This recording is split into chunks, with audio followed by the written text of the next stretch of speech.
আসসালামু আলাইকুম। Hello everyone, welcome to my daily blog video. এই তো আপনাদের মাঝে আরেকটি ভিডিও নিয়ে হাজির হলাম। দেখতে থাকুন আমার ভিডিওটি কেমন হয়েছে। এই তো সকালবেলা আমাদের ইট এনেছে, আমাদের পাকের ঘর করবে। ঈদ আগে থেকে এনে রেখেছে যে ঈদের পর পাকের ঘর কাজ শুরু হবে। আপনাদের মাঝে আবার ভিডিও শেয়ার করবনি, তখন দেখতে পারবেন। আমার ভিডিও যে যেখান থেকে দেখতেছেন প্লিজ লাইক কমেন্ট করবেন, সাবস্ক্রাইব করে বন্ধু হয়ে পাশে থাকবেন। এই তো মাটির নিচের আলু আজ রান্না হবে, ভাবি কাটতেছে। এই তো বাবার বাড়ি থাকলে কোনো কাজ করাই লাগে না, খুব সুখে শান্তিতে থাকা যায়। মা কাজ করে, ভাবি কাজ করে, আমার আর করা লাগে না, খুবই শান্তিতে থাকা যায়। বাবার বাড়ি মানি তো শান্তি।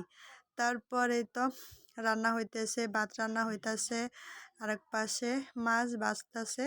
দেখতে থাকুন আপনারা বন্ধুরা। এই তো আমার গ্রামের ভিডিও কার কার থেকে কেমন লাগে কমেন্টে জানাবেন। কেমন লাগে তাও জানাবেন কিন্তু বন্ধুরা।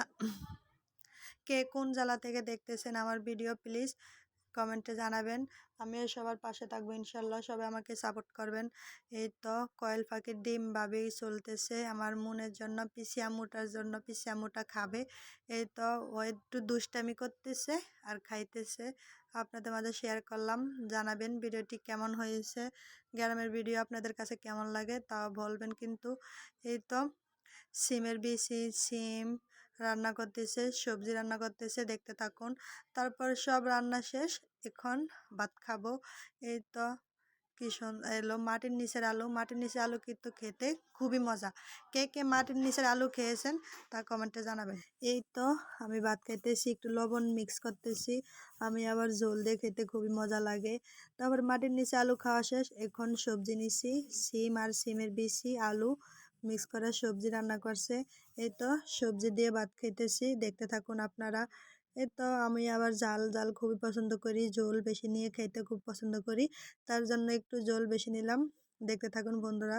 তারপরে তো বড় কাতাল মাছের মাথা নিলাম, এখন বড় কাতাল মাছের মাথা দিয়ে খাবো। এই তো খাওয়া শেষ। এই তো আমার ভিডিওটি কেমন হয়েছে কমেন্টে জানাবেন। তারপরে তো আমার সারাদিনের ছোট ছোট ব্লগ ভিডিও আপনাদের কাছে কেমন লাগে তা জানাবেন কিন্তু। তারপরে তো বিকেলবেলা আমি আমার বান্ধবী হাঁটতেছি। প্রত্যেকদিন বিকেলবেলায় একটু হাঁটা হয়, ঘোরা হয়, বান্ধবীদের কাছে যাওয়া হয়, বান্ধবী মিলে একটু হাঁটি ঘুরি। এই তো দুজনে একটু দুষ্টামি করতেছি। বোট দিয়ে আসছি কিন্তু নখে দাগ এখনো যায় নাই, যে কালি দিয়েছে নখে। তারপরে তো আমাদের গ্রামের দৃশ্য দেখতে থাকুন, কেমন লাগে আমার গ্রামের দৃশ্য কমেন্টে জানাবেন। এই তো তারপরে যে আপনাদের মাঝে আরেকটি ভিডিও শেয়ার করলাম অর্গানিক মেহেদির। এই তো অর্গানিক মেহেদি দিতেছে বান্ধবীর হাতে, খুবই সুন্দর মেহেদি। কালার পরে দেখমু কেমন